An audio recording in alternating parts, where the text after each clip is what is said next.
Welcome back to Takeout. I want to bring in Republican Congressman from Nebraska, Don Bacon. He serves on the House Armed Services Committee. Been on the show many times before. Congressman, good to see you. Let me start with what I started with Senator Fetterman. How do you think the war is going, and what's got you nervous? Well, first of all, I enjoyed hearing the interview. I agree with the senator on almost like 80 or 90% of the issues, so that was a great interview. I think the war is going well. This war is a high risk. It's unpredictable like every war. But I think it was long overdue. We had Iran killing Americans since 1979. 241 people in the Beirut barracks, 19 people at Khobar Towers. One of my friends was in that tower that died there. When I was in Iraq, Iran proxy groups targeted us every single day for a year. On a good day, 3 missiles. On a bad day, like 30 missiles would hit our position. So I think it was overdue. I think the effects of the operations have been superb. I think it's very unfortunate and terrible that school got hit, and it was done by accident. I think, obviously, it was not intentional, but things happen in war, fog and friction in war. I mean, we also had three F-15s shot down by Kuwait by accident. These things happen in war.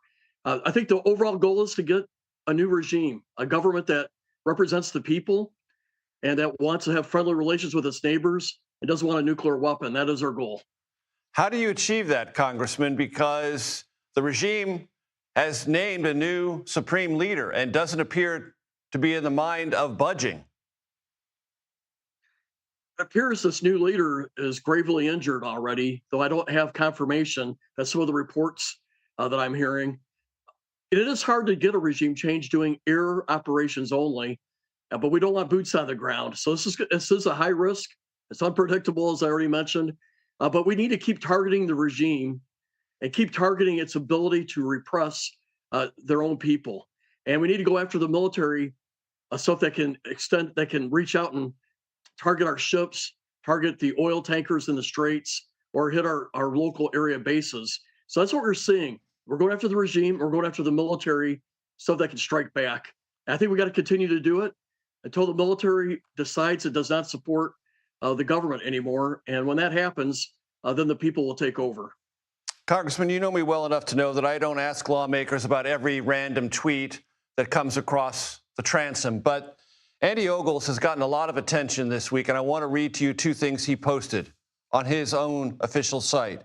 Quote, Muslims are unable to assimilate. They all have to go back. That's yesterday. Monday, Muslims don't belong in American society. Pluralism is a lie. Do you have any reaction to those? I don't like it. I want to be respectful to everybody that's citizens in our country or here legally. And we know the lion's share of most Muslims are peaceful. They're active citizens. I see them all the time, particularly when I'm in Washington, D.C. And we should be against the terrorists or those who are radicalized and talk about that. But let's not group a whole religion together. First of all, it's our First Amendment right to worship the way we want to worship.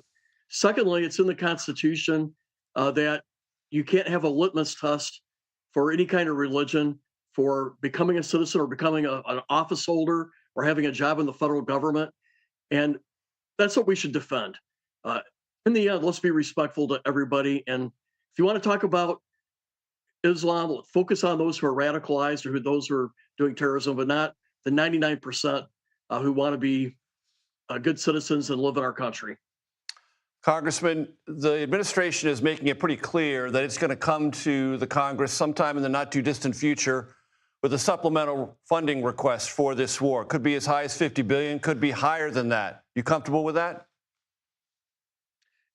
Yes, if they could detail the cost, but I support the war, though I know that's risk. There's risk involved and it's unpredictable. We've already seen some of that. But this war was way overdue. I remember talking to General Odierno, the 4-star general in Central Command. So why are we not going after Iran? They're killing Americans like every week when I was in Iraq. And he said, we're not allowed to by the president. That was President Bush and then President Obama. This was overdue. It had to be done. And, and I hope it could get wrapped up shortly so that we can get things back to normal. But it had to happen. Do you agree with Lindsey Graham, the senator from South Carolina, Republican, who said yesterday If the regime remains, this is not a war that can end, or words to that effect.